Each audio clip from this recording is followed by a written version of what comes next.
Je m'appelle Nicolas Framont, je suis rédacteur en chef du magazine, Frustration. J'ai écrit un livre qui s'appelle «Vous ne détestez pas lundi, vous détestez la domination au travail» et pour en parler, entre autres, je m'entretiens avec la chaîne À Gauche.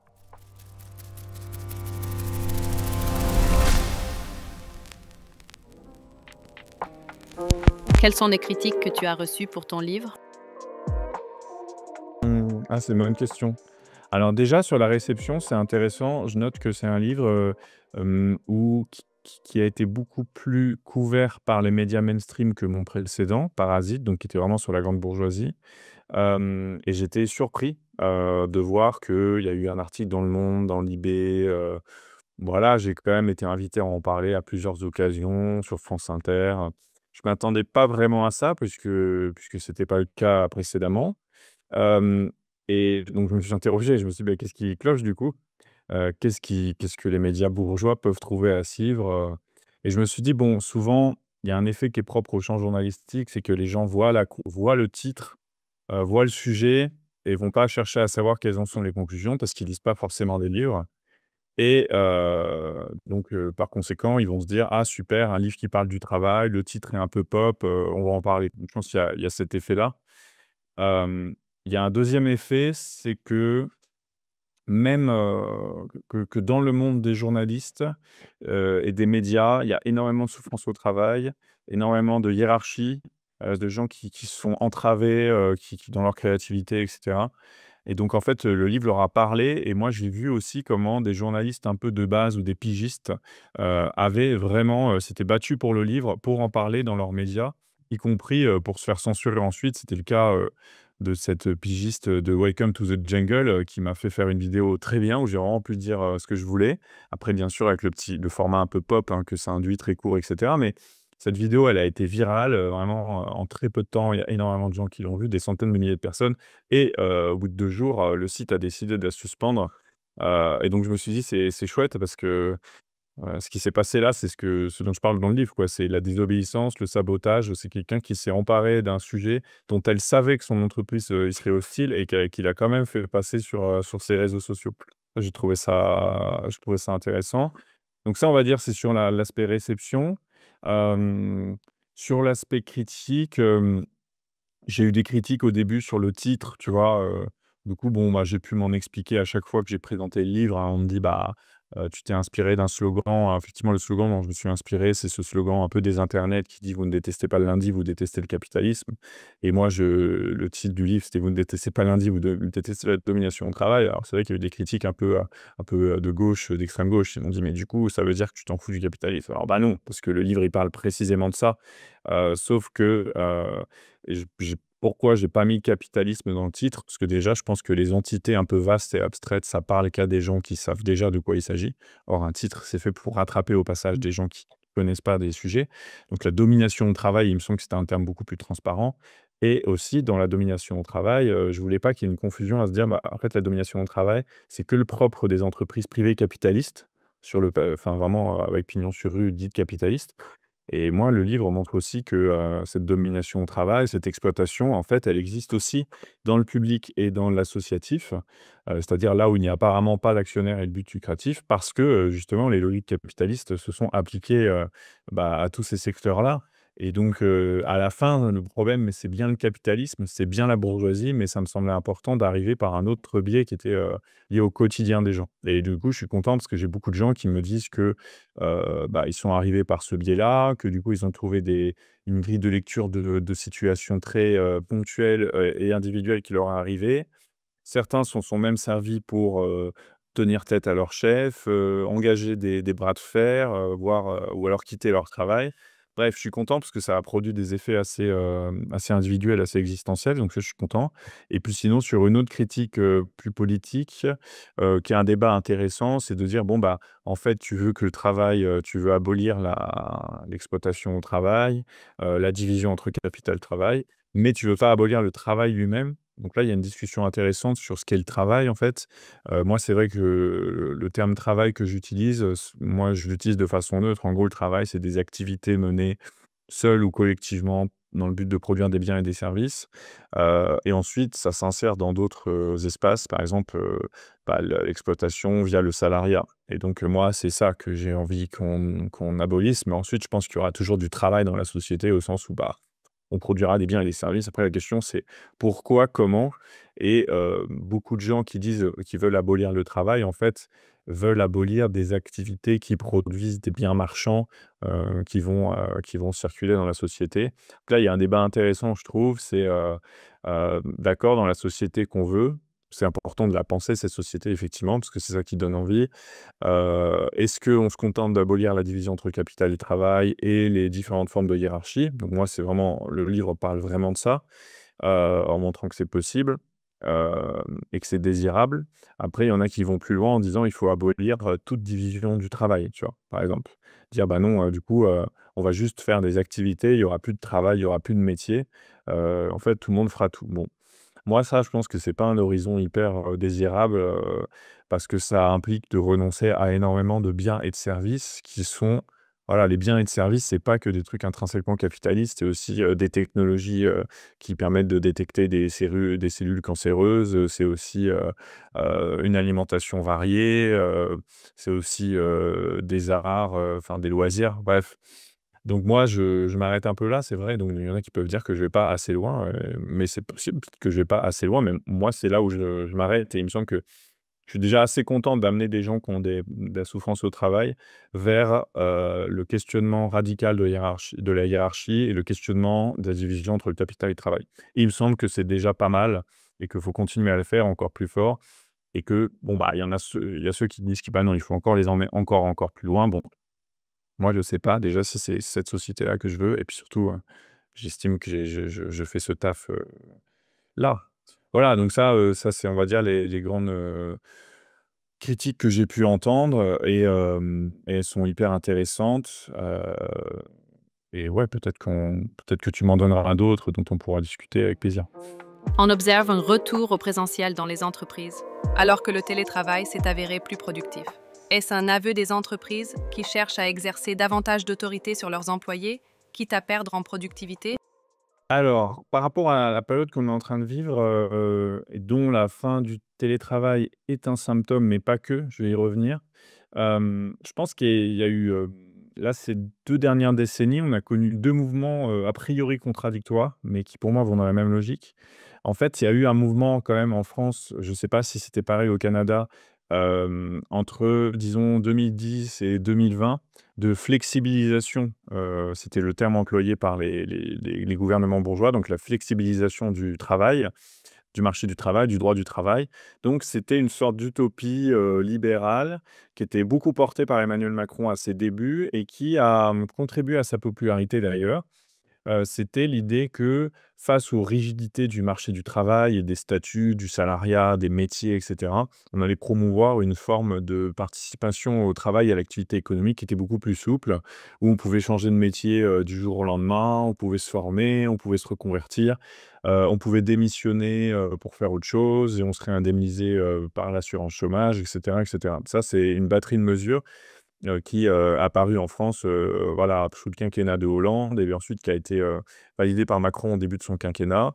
Avec, donc ce mouvement de flexibilisation du droit du travail, il a été dénoncé par la gauche à juste titre parce que en fait, c'était une façon pour les entreprises de réduire, le prix du travail parce que du coup, ça coûte moins cher de faire appel à un prestataire ubérisé qu'à un salarié et puis de réduire ses responsabilités, vis-à-vis des salariés. Donc, vis-à-vis de ceux qui bossent pour elle, un prestataire, tu pas à t'occuper de, ses accidents du travail, ses arrêts maladie et cetera. Donc ça s'est beaucoup, cristallisé autour de la figure d'entreprise Uber, qui a à fond bénéficié de ça et Macron a été un promoteur, au forceps, comme on le sait, encourageant Uber, pour faire tout ça, voilà. Donc, étant, en retour aidé par Uber, pendant sa campagne, enfin bon, il y a eu beaucoup de choses comme ça. Mais ce mouvement-là, il s'est interrompu effectivement, après, après la première vague pandémique, de Covid. En fait, il y a eu effectivement, pendant cette période, déjà, Ça a été quelque chose d'assez, existentiellement fort pour beaucoup de salariés. Ça a changé, ça a mis en valeur certains travailleurs, travailleuses, ceux qui s'occupaient, on va dire, des tâches les plus ingrates. Déjà, ils ont été pas mal mis en valeur. Ensuite, ça a mis en valeur l'inutilité de certains jobs, hein. Je me souviens de sur les réseaux sociaux à l'époque, tous les gens qui avaient des boulots de bureau, les consultants et cetera, vu que c'était les premiers à avoir été arrêtés pendant des mois, et il y en a beaucoup qui se disaient: «Mais en fait, dans le fond, à quoi on sert puisque, on peut nous arrêter, que ça ne sert plus à rien». Bref, ça a été un moment quand même qui était vraiment, important. Il y a eu aussi des salariés qui ont décidé que vraiment leur vie leur allait pas, et les salariés de la restauration, il y en a énormément qui sont pas retournés travailler dans la restauration en revenant parce que vraiment ils ont pu expérimenter ce que c'était de pas toujours, travailler sous pression. Bon, ça c'est la période des confinements, et puis ensuite, il y a la période qui a suivi où, le télétravail pour toute une partie des tâches a été adopté avec à la clé, plus de souplesse, dans la conduite de ses activités au quotidien, le fait d'être moins surveillé par ses chefs, sa chef et cetera. Et là, en fait, depuis 2 ans, oui, il y a un mouvement de durcissement. En fait, il y a un mouvement, au contraire, on a l'impression que la bourgeoisie, elle choisit la rigidification du travail, en quelque sorte. Et en France, c'est flagrant parce qu'ils s'en prennent à plusieurs choses à la fois.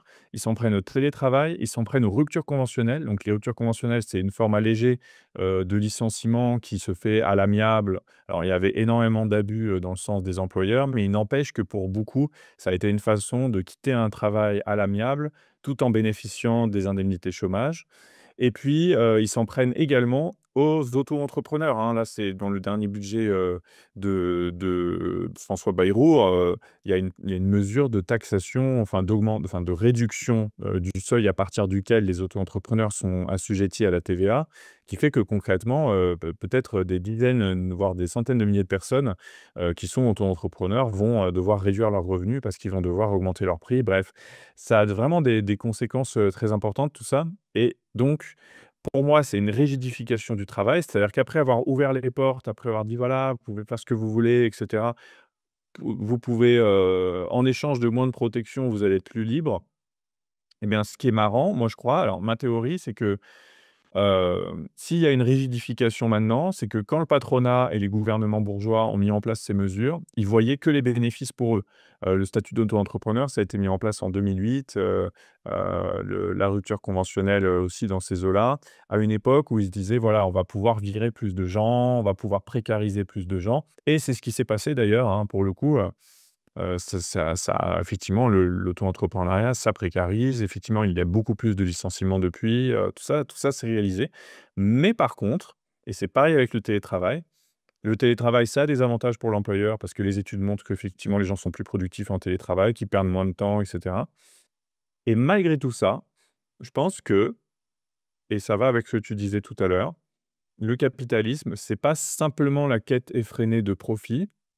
Et ça, faut réussir à le penser. C'est aussi un système d'autoritarisme, c'est un système de domination. C'est pour ça que moi je parle de la domination au travail. C'est que les logiques que je décris dans mon livre, les logiques de domination, elles sont pas toutes subordonnées à des intérêts financiers à très court terme, contrairement à ce qu'on dit, quoi.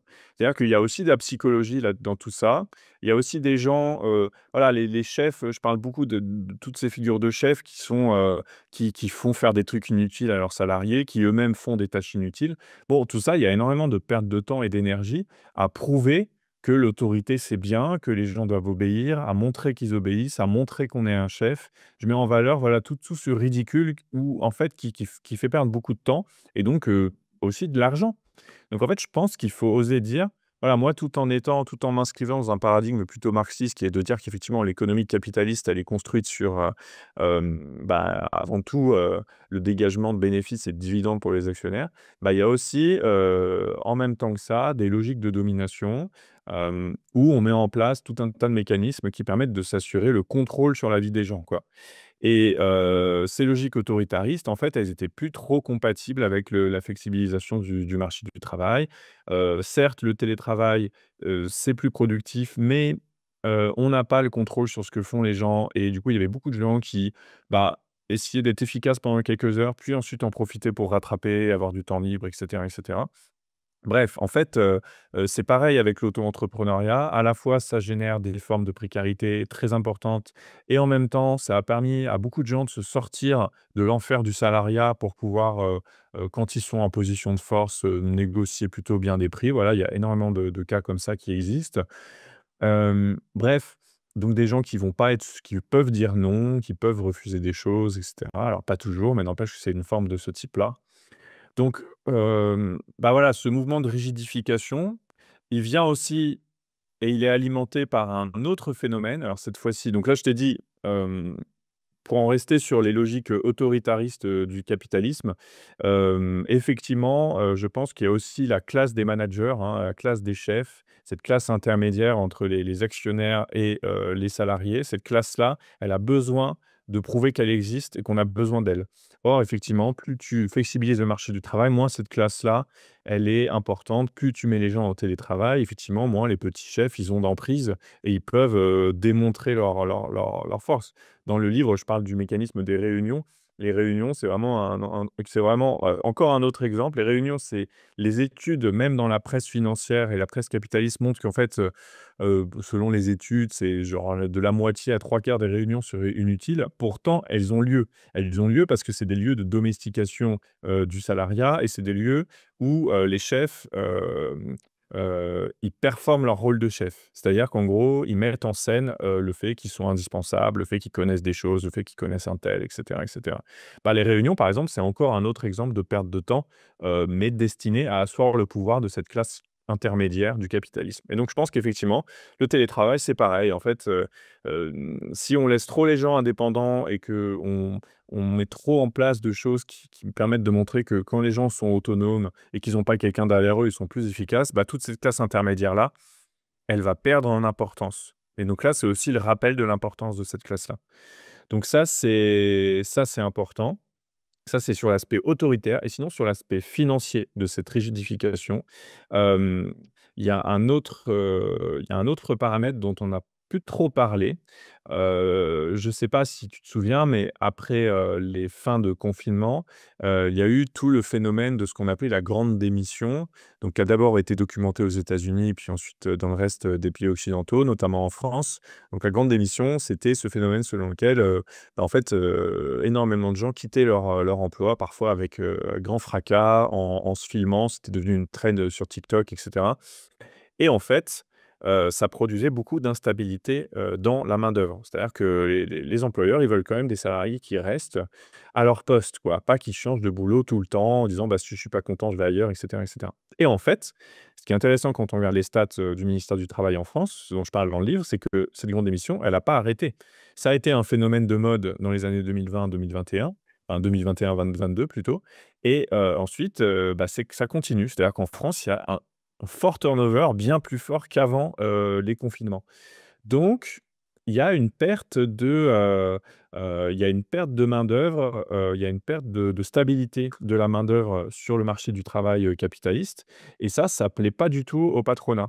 Donc ils veulent aussi, en rigidifiant le système, en mettant fin aux ruptures conventionnelles et cetera, bah, ils veulent des gens qui restent et qui triment quoi et qui arrêtent de changer de boulot et donc ça, derrière, il y a un impératif, financier pour le coup, alors qui est mi-autoritaire, mi-financier, je pense, hein. C'est-à-dire qu'ils aiment pas voir que les gens puissent choisir librement leur vie ou en tout cas essayer de le faire parce que bon, la démission malheureusement, c'est une forme de protestation, mais ça ne permet pas non plus de transformer la société. Il n'empêche que c'est une forme de protestation, donc ils veulent mettre fin à cette forme de protestation pour assurer la stabilité du système et puis aussi, ils veulent des salariés qui restent longtemps parce que ça coûte, moins cher, que de changer tout le temps de salariés et de devoir les reformer. Voilà, donc ça, c'est quelques explications que j'ai pu te donner de ce moment de rigidification, dont je pense qu'on commence tout juste à voir les 1 effets. C'est-à-dire qu'il y a eu, enfin, je pense que c'est à l'image de l'évolution autoritaire du capitalisme en général, hein. Il y a eu un moment, libéral, du capitalisme, un moment, ouvert, un moment woke, du capitalisme qui a été de dire, voilà, oui, le capitalisme est parfaitement, compatible avec, les évolutions de normes de genre, est compatible avec les aspirations des individus à des vies, plus riches et cetera et cetera. On nous a fait croire ça pendant, quelques décennies. Énormément d'entreprises ont fait du pinkwashing, du greenwashing avec ça et là, tu as vu, que ce soit aux États-Unis ou ailleurs, bah, non, ça y est, en fait, hein, c'est-à-dire que, en fait, ça leur va pas du tout, hein, que les gens se sentent plus libres dans leur vie, qu'ils se sentent plus autonomes et le capitalisme, il revient à ces bons vieux classiques qui sont, l'autoritarisme et le fascisme, hein et je pense qu'en fait, ce qu'on a vécu dans les années 90-2000, cette apparence d'ouverture, de la société dite libérale, en plus, il y a ce terme-là qui a été très confusionnant. L'idée qu'en fait, le libéralisme économique est parfaitement compatible avec le libéralisme des mœurs, voire même qu'il en est la principale garantie, bah, tout ça, en fait, c'était des mensonges, quoi. Ça a duré qu'un temps et là, c'est en train de se refermer et je pense que c'est ça qu'on est en train de vivre et la rigidification du marché du travail en est une des manifestations. Si le retour au présentiel engendre des pertes, les actionnaires et propriétaires vont-ils reconsidérer le télétravail et privilégier le gain plutôt que le contrôle? Bah, tu vois, par exemple, en France, il y a une baisse de la productivité, des travailleurs, des salariés, qui est constatée depuis plusieurs années et ça devient inquiétant. Et notamment, tu vas voir, ça fait écho à ta question, une des causes de cette baisse de productivité, c'est les arrêts maladie. C'est le fait que les gens sont de plus en plus malades et qu'il y a de plus en plus d'accidents du travail. Donc en fait, c'est à cause de leur management, néfaste, à leur sous-effectif permanent que, la productivité baisse. Donc là, je veux dire, les chiffres sont là. Pour autant, est-ce qu'ils ont décidé de changer de logique? Non. Ce qu'ils font à la place, c'est qu'ils contraignent les gens à prendre moins d'arrêts maladie, à aller travailler malade. Ils les fliquent, ils les pourchassent quand ils sont en arrêt maladie, ils les contestent et cetera et cetera. Donc malheureusement, moi j'ai peur que, encore une fois, le capitalisme étant un système autoritariste, même si des tas de théoriciens nous disaient l'inverse, ces 40 dernières années, n'empêche que c'est vraiment le cas et que non, je pense ils vont pas se dire, «Ah, il va falloir qu'on se comporte mieux pour que les gens soient plus productifs». Non, par contre, ils vont, chercher des gains ailleurs. Donc par exemple, en France, en détruisant le système de protection sociale, en réduisant les cotisations, patronales, en réduisant l'imposition des entreprises, qu'ils obtiennent de nouvelles marges comme ça. Mais je j'ai pas l'impression qu'ils vont aller remettre en cause, leur propre logique de dégradation de leur propre profit, tu vois? Moi, je crois pas trop ça. Je pense qu'avant tout, il est très important déjà de ne pas revenir en arrière pour eux, de ne pas céder, à la demande, de télétravail ou à la demande, de meilleurs moyens et cetera. Je crois que moi, ce qui me surprend, c'est toujours de voir moi, c'est ce que j'ai fait et que je continue de faire en freelance comme métier notamment, c'est de faire des expertises sur la santé au travail, pour le compte des CSE, donc des comités d'entreprise et quand je vais présenter un rapport dans une entreprise, bah, voilà, les choses sont assez nettes, hein. Ce qu'on montre d'ailleurs, on montre avec l'aide de la psychologie du travail, de la sociologie du travail, mais honnêtement, parfois, c'est même du bon sens, quoi. Vous avez mis un tel dans telle situation de sous-effectif, vous avez mis tel service, bon, bah, du coup, ils s'en sortent pas.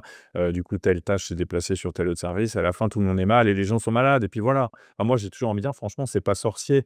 Bah, non, ça va pas être pris en compte parce que c'est aussi, aussi le patronat et ses cadres d'écoles de commerce sont biberonnés à l'idée qu'il faut être dur, quoi. Il faut être dur avec les autres et c'est comme ça qu'on avance, c'est comme ça qu'on a des promotions, c'est comme ça qu'on fait du beau boulot, quoi, hein. Prendre soin des autres, c'est vraiment quelque chose qui semble, complètement anachronique pour eux, quoi. Donc tu vois, ils sont traversés de dogmes, qui vont effectivement à l'encontre d'une certaine productivité. Mais parce qu'avant tout, c'est des gens, ils veulent pas perdre le contrôle, quoi. Ils veulent pas faire le contrôle sur la situation. Ça, je pense qu'il faut vraiment, se le redire, quoi. En fait, moi, je crois que nous qui sommes dominés par les classes dominantes, on a souvent l'impression qu'elles sont, hyper sûres d'elles et que voilà, elles sont bien, que de toute façon, vu leur pouvoir, elles sont pépères. Mais en fait, je crois que dans ces classes-là, il y a quand même, souvent une inquiétude de perdre le contrôle de la situation. Je pense que eux, étant très au courant de leurs méfaits, ils ont peur, des soulèvements et ça, c'est un truc en France on a l'impression que c'est un truc qui se transmet de génération en génération, quoi. Ils ont peur que la Commune de Paris se reproduise ou que la révolution, de 1789 se reproduisent. Donc ils ont cette peur panique de reprendre le contrôle et à petite échelle, enfin qu'on reprenne le contrôle et à petite échelle, les chefs, c'est pareil. Les petits chefs, en fait, ils veulent surtout pas que, les gens, se sentent plus libres, se sentent, plus détendus et cetera, quoi. Ils vont continuer à les oppresser et à les diviser tant que leur pouvoir est pas menacé, quoi et même si économiquement ça tient pas la route. Voilà, donc il y a vraiment le capitalisme, c'est un système très injuste. Pour qu'il tienne, il faut beaucoup d'autoritarisme, quoi. Et si cet autoritarisme coûte de l'argent, bah, tant pis, ils vont le payer, quoi. Sommes-nous en train de vivre un retour à un management autoritaire, tournant ainsi la page de la fausse bienveillance incarnée par les Chief Happiness Officers des années 2000? Je pense qu'effectivement, il y a eu un moment, moi j'appellerais moment bienveillance, hein.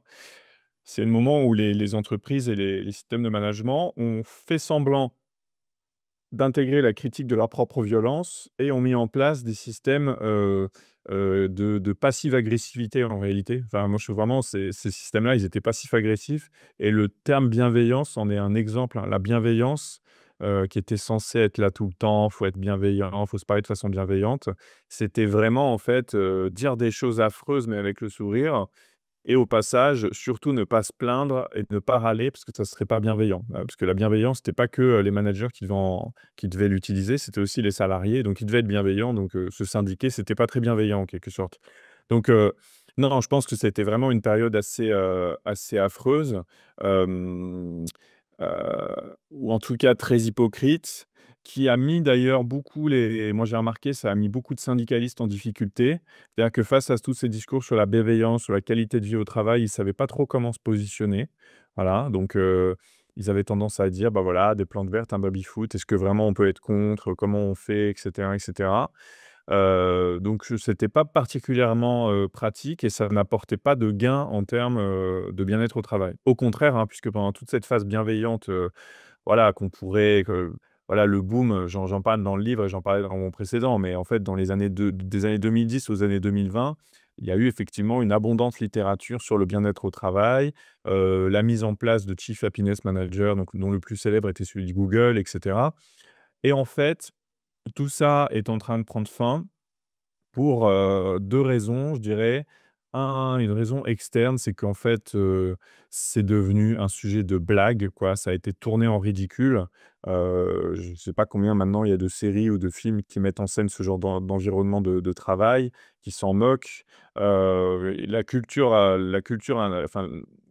des mèmes sur internet s'est bien chargée de ridiculiser toutes ces manœuvres-là, les after work, les team building, bon. Donc en fait, je pense que ça a été anéanti. Hem et donc on va passer à autre chose parce que moi, ce que je montrais aussi dans Parasite avant, c'est que le discours capitaliste, enfin la classe dominante, elle a toujours besoin d'un nouveau discours pour se justifier, quoi. Parce que bon, son règne est injustifiable, donc il faut des communicants, des consultants qui la justifient en permanence et en fait, c'est une classe qui change de discours sur elle-même, tous les 5 ans, tous les 10 ans, quoi. Parce qu'en fait, comme ces mythes n'existent pas, ne tiennent pas, comme derrière ces valeurs soi-disant, derrière ces croyances, en fait, il y a que l'appât du gain et la volonté de garder le pouvoir. Donc il faut qu'elle mette en place ces grands récits, mais ces grands récits, ils tiennent pas la route longtemps. Donc là, je pense qu'on est à la fin du grand récit de l'entreprise à mission. Ça aussi, Macron a été vraiment promoteur de ça, l'entreprise à mission, c'était dans la loi Pacte de 2019, donc c'était l'idée de dire: «Les entreprises, elles vont pouvoir afficher qu'elles ont d'autres objectifs que simplement l'appât du gain». Ce qui est complètement débile parce qu'en fait, les entreprises, des sociétés, leur objectif, c'est l'appât du gain. C'est comme ça, hein. Mais non, il fallait qu'elles puissent, vraiment avoir une sorte de statut montrant qu'elles poursuivaient d'autres objectifs que ça. Bon, bah, ça pareil, c'est en train de se terminer et tu parlais de LinkedIn tout à l'heure.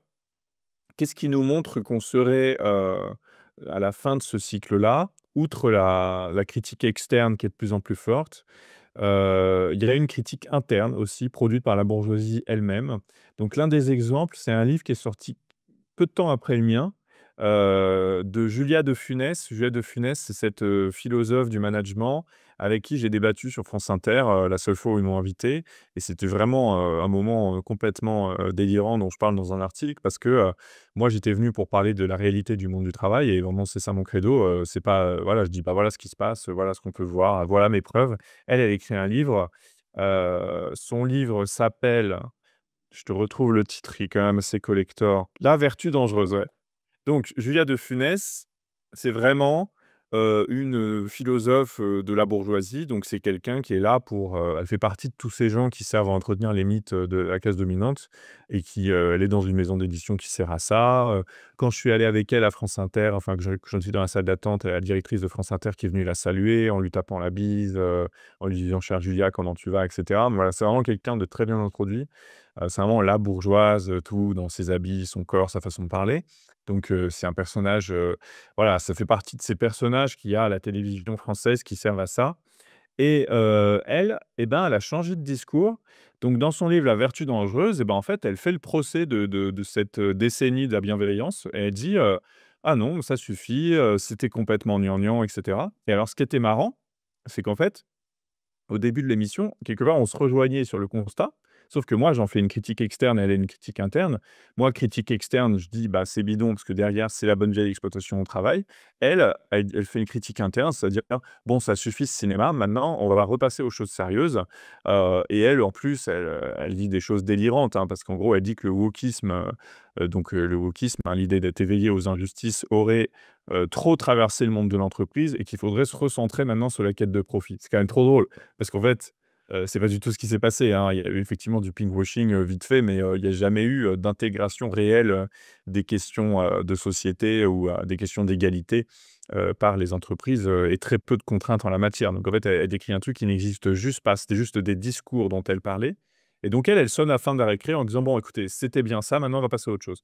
Et une autre preuve un peu idéologique de ça, j'ai vu dans Les Échos, donc Les Échos, 1er quotidien français d'économie qui appartient à Bernard Arnault, un témoignage comme ça d'un petit chef chez Tesla France, enfin petit chef, petit grand chef, petit moyen chef, qui expliquait sa méthode de management et lui il dit: «Voilà, moi ma culture, je viens de l'armée et à Tesla, on a une culture, militaire, heu, où on doit, voilà, la pensée d'Elon Musk doit être répercutée comme dans une dictature, quoi».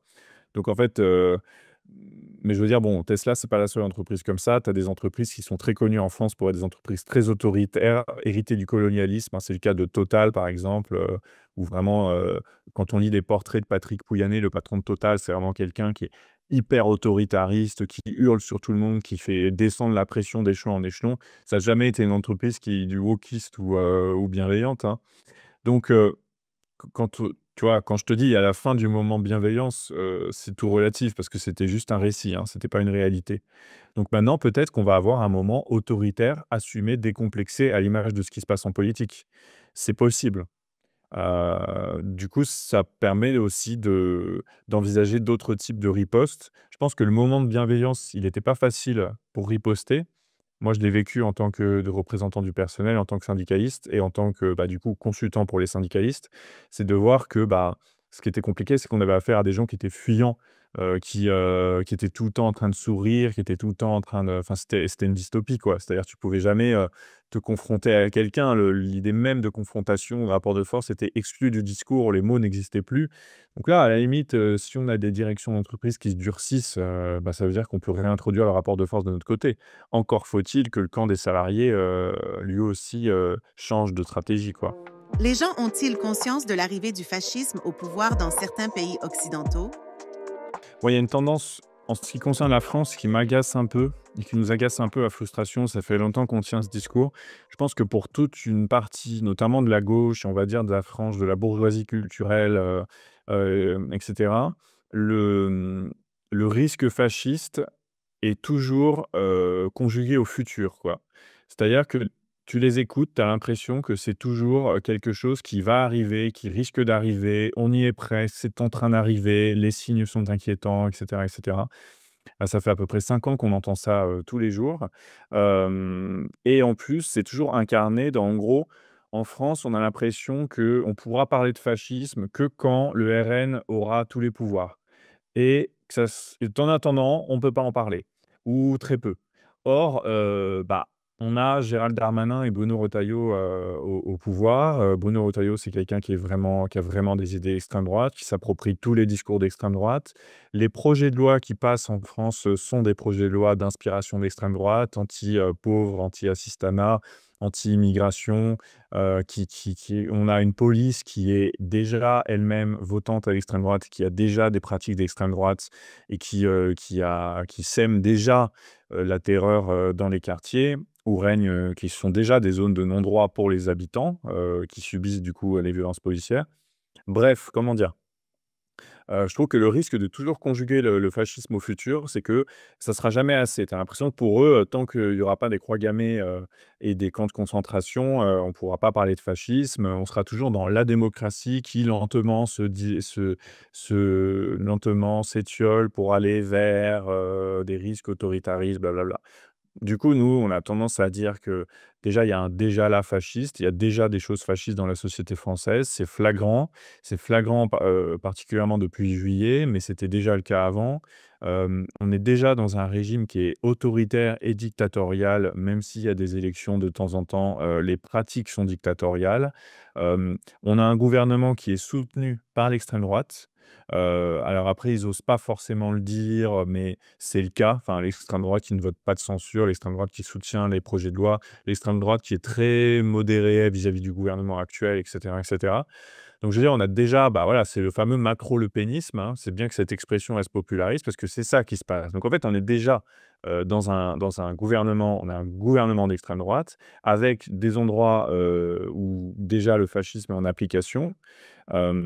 Et c'est un truc que j'essaie de dire, mais en gros, les dictatures et les fascismes, ça s'applique pas à tous les endroits de la société pareil, quoi. Donc en fait, il y a des endroits où on a toujours l'impression de vivre en démocratie, il y a des endroits où on a vraiment l'impression de vivre en dictature, quoi. Dans les quartiers populaires en France, je pense que les gens, ils ont vraiment l'impression de vivre en dictature depuis longtemps. Selon ta classe sociale, tes libertés fondamentales, tu les as ou pas. Actuellement, quand en France, tu es au RSA, tu peux plus rien faire, quoi. Tu dois, montrer patte blanche à longueur de temps, on peut te forcer à travailler gratuitement et cetera. Tu es soumis à un contrôle, permanent, donc tes libertés fondamentales, tu les as pas non plus, quoi. Donc ce qui est un peu pénible, c'est que le discours sur le fascisme et les grands mots sur le fascisme, ils sont toujours donnés d'en haut de gens qui seront un peu les derniers à être touchés par ce phénomène, quoi. Donc ça, c'est vraiment quelque chose d'important, que je voulais dire, même si après j'ai pas de je sais pas, je pense qu'on peut dire qu'on est déjà en grande partie dans le fascisme, oui, en France comme aux États-Unis. Mais c'est juste qu'en France, on attend toujours le moment, on a l'impression que on a été éduqué, enfin dans les classes diplômées vraiment, tu vois, c'est comme, dans OSS 117, je sais pas, quand il dit, «Non, non, le communisme, c'est quand les gens ont des chapeaux gris», bah, c'est pareil, tu as l'impression avec, le fascisme en France, quoi. Tu as l'impression que vraiment, tant qu'il y a pas d'officier nazi dans Paris, on n'y sera pas. Or, en fait, voilà, on y est. Donc, moi, j'en parle pas au futur et c'est pour ça que je vais pas non plus spéculer sur ce qui va se passer, parce qu'en fait, je pense qu'on peut déjà parler de ce qui se passe actuellement, quoi. Ce qui se passe actuellement et ce qui se passe actuellement, tu me parlais de ce camp-là, un peu des libéraux progressistes, c'est-à-dire des gens qui étaient partisans du capitalisme, mais qui sont quand même qui se disaient quand même de gauche sur les questions sociétales et cetera et cetera. Bah, tous ces gens, les principales figures intellectuelles de ce camp-là, en France, ils soutiennent la droite, et l'extrême droite et dès qu'ils peuvent, ils disent qu'ils préfèrent l'extrême droite à la gauche, mélenchoniste, par exemple. Donc leur camp, il est très clair. Moi, je pense qu'il y a vraiment rien à attendre, de ça. Au niveau des personnes, tu me parlais d'une question spécifique au sujet des États-Unis et là, il y a vraiment quelque chose qui se passe sur, les LGBTQI+, c'est que au sein de ce mouvement-là, donc qui est pas unifié, il y a effectivement, toute une partie qui a été intégrée à la société capitaliste. Donc je dis bien sa partie haute et bourgeoise, hein, parce que les gays, par exemple, en France comme aux États-Unis, quand ils font partie de la bourgeoisie, ils peuvent être promus effectivement, être un peu des figures médiatiques et encore que, voilà, ça avance doucement, mais c'est pas encore ça. Bon, après, sur ceux qui font partie des classes laborieuses, ils ont encore une vie difficile, ils subissent encore des discriminations, et cetera, et cetera. Mais, sur les figures, on va dire, de tête, il y a eu aussi, là, on voit qu'il y a beaucoup de débats là-dessus sur les réseaux sociaux aux États-Unis. L'idée qu'en gros, bon, l'offensive transphobe, ça touchait les trans, quoi. Et que donc, quelque part, ça ne nous regardait pas trop parce que finalement l'homosexualité, et la transidentité, c'était pas exactement la même question. Et là, en fait, je pense que ce dont ils sont en train de se rendre compte aux États-Unis, ce qui est clair là, c'est qu'il y a un déchaînement qui est y compris homophobe, hein. Maintenant, il y a vraiment, les entreprises, c'est pas simplement qu'elles arrêtent de soutenir les trans, hein, c'est qu'elles arrêtent aussi de soutenir les gays et que, ça va être un sujet qui va être de plus en plus difficile à visibiliser. Donc en fait, je pense qu'il y a beaucoup de gens qui se rendent compte, qui ont cru en leur intégration dans le système capitaliste. Voilà, on sait qu'il y a toute une partie de la oui, il y a une sorte de petite bourgeoisie gay blanche, bah, encore une fois, dont il ne faut pas fantasmer ni la taille, ni le pouvoir en France comme aux États-Unis. Vraiment, j'insiste là-dessus parce que vraiment sur les périodes bienveillantes, que ce soit au travail comme ailleurs, moi j'appelle ça période bienveillante, on va dire période progressiste du capitalisme, c'est toujours, en apparence, hein. Je veux dire, quand tu prends la classe politique française, c'est tous, enfin elle est dominée par des hommes blancs hétéros. Ça reste vrai, quelle que soit la période du capitalisme qu'on ait traversée, ces dernières décennies. Donc voilà, il faut pas trop fantasmer le pouvoir, enfin, on va dire la respectabilité de gays blancs dont on parlait tout à l'heure, mais je pense que, en ce moment, on est aussi dans une phase où on se rend compte que, le recul, par exemple, l'offensive transphobe, c'est quelque chose qui vise à remettre au pas la société dans son ensemble par rapport aux normes de genre. Parce qu'en fait, c'est une réplique, d'une classe blessée alors qu'elle a toujours le pouvoir, qui est la classe des hommes, hétéros, riches, en fait, qui, ont l'impression que cette fait marcher sur les pieds par les avancées de droit et de discours des dernières décennies et qui ont décidé de reprendre les choses en main. Et eux, ils s'en prennent à tout le monde, vraiment. Et donc, je pense que c'est aussi une période qui peut, servir aussi à ça, c'est-à-dire à fédérer tous les gens qui sont, déviants ou en tout cas, qui sont dominés par rapport aux normes de genre, qui ne bénéficient qu'à une minorité de la population et qui peuvent s'unir aussi par rapport à tout ça. Mais, voilà, avec, sans illusion sur le fait que, il y a toujours eu dans le mouvement progressiste des partis qui étaient, pro-capitalistes et ces partis-là, celles qui enfin toutes ces personnes qui se disaient, pro-capitalistes, mais attentives aux droits de l'homme, mais attentives à nin bah, n'empêche que, actuellement, c'est aussi les mêmes qui, parmi les figures intellectuelles, ont parfaitement légitimé le génocide à Gaza, disent que non, Musk, ça, il y a eu un truc révélateur en France là-dessus, c'est le moment où Elon Musk a fait, 2 saluts nazis, d'affilée. Bah, en fait, toute une partie de la classe intellectuelle française, sur les réseaux sociaux ou dans les journaux, elle expliquait: «Non, non, c'est pas un salut nazi» et cetera et cetera. Alors aujourd'hui, Steve Bannon a fait de même, hein, il a refait un salut nazi. Est-ce qu'ils vont encore nous dire que c'est pas un salut nazi? Mais tu vois, le fait que même ces gens qui se disaient, des bons démocrates, bon teint, qui aimaient pas le RN et cetera, bah, là, peut-être qu'aussi simplement ils se disent: «Bon, bah, vu comment les temps tournent, vu que ce sont avant tout des intellectuels de course, ce sont avant tout des gens qui ont envie d'être intégrés, par opportunisme, ils feront évoluer leur système de valeurs en même temps que la fascisation, des classes dominantes». Voilà. On sait aussi que la bourgeoisie ne vivra pas le fascisme comme le reste de la population. Tu as raison de dire un truc très important, je pense, dont on n'a pas assez parlé, c'est qu'en fait, quand tu as des dictatures ou des régimes fascistes qui se mettent en place, selon ta classe sociale et évidemment selon ta couleur de peau et selon ton orientation sexuelle et selon ton genre, tu pas exposé pareil. Donc autant dire que les bourgeois blancs hétéros, eux, de toute façon, ça changera pas grand-chose pour eux, et je pense que ce genre de période, tu le vis un peu dans ta chair, quoi, ces évolutions. Voilà, et donc je pense qu'effectivement, la bourgeoisie, c'est une classe qui sait que de toute façon, elle bénéficie de tout système de domination. Donc voilà, il se trouve qu'il y a ce système de domination-là qui arrive. La bourgeoisie, elle est parfaitement, en collaboration de tout ça. Donc, elle a toute une frange, enfin, dans le cas de la bourgeoisie française, c'est flagrant, hein. Sa frange de droite, elle finance activement la montée des idées d'extrême droite via l'empire Bolloré, via l'empire Sternin et cetera, et sa frange centriste, elle travaille à ce qu'on ne puisse pas dénoncer, elle travaille à relativiser, à dire: «Mais non, c'était pas un salut nazi» et cetera. Tu as l'impression que c'est comme ça qu'ils sont partagés le travail, quoi. Donc, à la fin, je pense que je crois, et il faut vraiment le dire et le répéter, que parmi les mythes qui fondent la légitimité de la bourgeoisie à nous diriger et on va dire des classes diplômées, en France, il y avait quelque chose de très fort qui, moi, m'a beaucoup été inculqué quand j'étais plus jeune. C'était l'idée de dire, en gros, tu as la foule d'un côté, la foule, le peuple, avec ses pulsions racistes, homophobes, etc. Eux, faut s'en méfier à fond. Et puis, à côté de ça, tu as les gens cultivés, diplômés, qui, eux, ont une, hauteur d'esprit, sont ouverts d'esprit, tolérants parce qu'ils voyagent beaucoup et cetera et cetera. Et là, on nous a gaslighté là-dessus pour le coup, hein. C'est-à-dire on a vraiment, il y a eu un retournement, qui a été fait, notamment par rapport à la Seconde Guerre mondiale, et au nazisme, qui a été de dire en gros: «C'est les foules qui ont porté Hitler au pouvoir et Pétain» et cetera et cetera. Et je trouve que là, on est dans une séquence intéressante où grâce à un historien comme, Yoann Chapoutot, le type, il vient et il rappelle calmement, là, avec son beau costard en plus, donc ça lui donne une assise, bah, il rappelle, les faits, et les faits, c'est que, non, Hitler ne serait jamais parvenu au pouvoir, ou en tout cas, ne serait pas parvenu au pouvoir aussi vite, s'il n'y avait pas eu, le soutien de la bourgeoisie allemande et des partis, bourgeois allemands. Hem, donc il rappelle ça. C'est valable aussi en France, hein. C'est bien les partis au pouvoir qui ont donné les pleins pouvoirs à Pétain, alors qu'il y avait d'autres options, que, le régime de Vichy a collaboré, avec énormément de zèle et ça aussi, hein, c'était pas les foules, hein, c'était pas les peuples.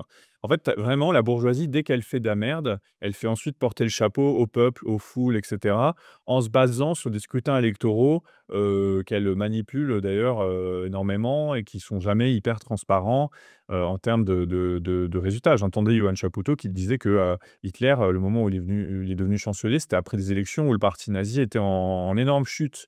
Donc c'est pas qu'il y avait une dynamique. Il a dit: «Il y avait pas de dynamique». Pourtant, ils ont choisi de lui confier le pouvoir. Hem, bon, c'est pareil en France, hein. Enfin, je veux dire, le résultat des dernières élections législatives, ce qui est sûr, c'est que donnait pas le macronisme gagnant, et puis donnait la gauche en très, très forte, dynamique. Cette union de la gauche un peu pétée que j'aime pas trop, mais n'empêche qu'elle était là, quoi. Bon, et ben, c'est bien eux qui ont décidé, avec tout l'empire médiatique derrière, de dire que c'était parfaitement normal que Macron gagne le pouvoir, et qu'il exécute un programme soutenu par l'extrême droite. Bon, là-dessus, est-ce que vraiment les Français ont choisi ça? Pas forcément. Donc voilà, ils nous font toujours porter le chapeau et c'est important, voilà, de se rappeler que la bourgeoisie, c'est d'abord un système d'accumulation, de transmission, c'est ça leur obsession. La question de leurs valeurs, démocratiques ou que ce soit, c'est complètement secondaire, chez eux, quoi. C'est pas comme ça que ces gens, fonctionnent. Donc voilà, faut rien en attendre, quoi. Mais alors une fois qu'on dit ça, c'est vrai que c'est très effrayant parce que, si on se dit: «OK, bah, il y a rien à attendre d'eux, ils vont basculer en 2-2, ce qu'ils sont en train de faire en ce moment, quel que soit leur système de valeurs, bah oui, bah, faut l'accepter et il faut arrêter de se lamenter et d'attendre d'eux qu'il y ait une réaction. La réaction, elle va pouvoir venir que de nous, quoi. Il existe un lien fort entre les techniques de management d'aujourd'hui et celles de l'Allemagne nazie que Johann Chapoutot a bien décrites dans ses livres. De toute façon, moi, ce que j'aime bien avec, les travaux de cet historien, c'est que en fait, je crois que, moi, j'ai le souvenir d'avoir été éduqué à la Shoah, au nazisme et cetera, comme étant une sorte de parenthèse exceptionnellement terrible dans l'histoire de l'humanité, tu vois? Et en fait, lui est tout le temps en train de rappeler les liens avec, le reste de notre histoire, avec le capitalisme, avec la bourgeoisie et cetera et ça, il déteste. Je pense que c'est là qu'il est très subversif au sens, il vient vraiment saper les fondements d'un récit dominant sur cette période. C'est que vraiment la bourgeoisie, elle a tenté d'effacer toutes les preuves de son implication dans ce qui s'est passé pour faire porter le chapeau aux foules racistes et cetera et en fait, bah, lui, il revient et puis il remet toutes les traces et y compris, il montre les traces qui sont restées et les filiations entre la bourgeoisie actuelle et ce qui est et la façon dont elle avait collaboré activement au nazisme. Ça, c'est fort, c'est sûr. De toute façon, on voit bien avec ce qui se passe aux États-Unis que la bourgeoisie joue un rôle essentiel dans l'avènement du nazisme, du fascisme en tout cas. Et ça, bah oui, je pense que on nous disait tout le temps, moi je trouve ça fou comment, moi gamin à l'école, on nous préparait à ça en disant: «C'est bien, il faut», je sais plus comment on nous disait ça, tu vois? On lisait des livres un peu cucu sur la question en disant: «Voilà, il faudra pas le moment où ça arrivera, il faudra pas détourner le regard», et cetera. Sauf que jamais on nous disait, que les types étaient aux commandes, qui étaient actuellement aux commandes, étaient les enfants de gens qui avaient collaboré. Enfin, tu vois? Il y a un truc comme ça, en fait, on nous donnait une vision abstraite de ce qu'était le fascisme, de ce qu'était le nazisme, quoi. Et quand tu as une vision abstraite des choses, tu peux pas les retrouver, tu peux pas les lire dans ta réalité. Ça restera toujours des choses en sépia, quoi. Ça, vraiment, faut lutter contre ça, quoi. Pour finir, as-tu une critique qui te revient en tête ou un point à ajouter? Critique du livre, j'ai repensé à un truc après coup. Toi, tu aimes bien, tu analyses quand même aussi l'évolution, les débats au sein de la gauche, radicale, tu vois? Donc moi, il y a un truc, qui m'a interpellé, c'est, ce que je peux lire sur les réseaux sociaux ou même les retours que j'ai pu avoir de gens qui sont un peu des influenceurs de gauche et tout, c'est de dire, un peu avec un ton un peu méprisant parfois: «Ton livre, il est très accessible, c'est pour les gens qui n'y connaissent rien» et cetera, tu vois? Et ça, c'est aussi quelque chose qu'on reçoit pas mal à frustration parce qu'on est un média qui, on a une écriture, qu'on cherche à être la plus limpide possible, tu vois? Qui s'adresse vraiment, à tout le monde et quand je dis tout le monde, c'est pas en fait, ce qui m'énerve un peu dans ce discours-là, c'est que c'est comme si on faisait le marxisme pour les nuls, tu vois? Et qu'en gros, on sacrifiait en étant, lisible, on sacrifiait, la complexité du réel. Et en fait, c'est pas du tout le cas, tu vois? Nous, on essaie de faire un travail hyper précis, hyper documenté et cetera.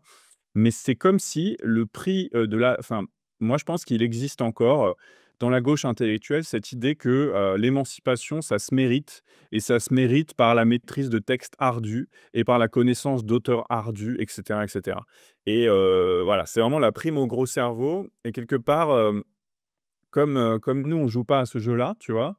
Bah, on nous décrit comme, tu vois, des choses simples ou simplistes.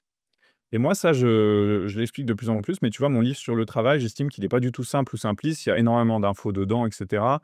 Même, j'estime qu'il peut être dense par endroits. Par contre, c'est vrai que ce qu'il y a pas, c'est les apparences de la complexité et les apparences de la profondeur, tu vois? Et moi, je pense qu'il y a un truc dans la gauche intellectuelle, c'est qu'il faut par moment démontrer, un certain goût pour la complexité, démontrer, heu son propre background théorique et le name dropping, tu vois, ça sert à ça. C'est vraiment, citer le plus d'auteurs complexes dans ta préface ou dans ton introduction pour montrer que tu les as maîtrisés et cetera. Ça, nous, à Frustration, c'est toujours quelque chose qui nous a débectés.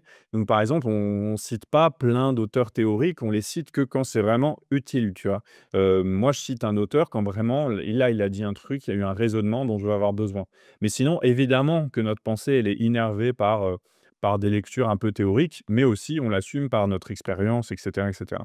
Voilà, je voulais parler de ça parce que, de plus en plus, c'est un truc qui me trouble un peu parce que je me dis: «Bon, bah, ça veut dire quoi? Que, déjà qu'il y aurait une sorte de tâches subalternes, il y aurait une sorte de division du travail entre les gens comme moi qui font des livres accessibles et les grands intellectuels qui font des trucs imbitables que les gens comme moi devraient lire pour pouvoir les transmettre aux masses», tu vois? Moi, ça, j'aime pas trop cette idée de division du travail. Je pense qu'en fait, n'importe qui peut faire un livre, limpide ou une vidéo limpide.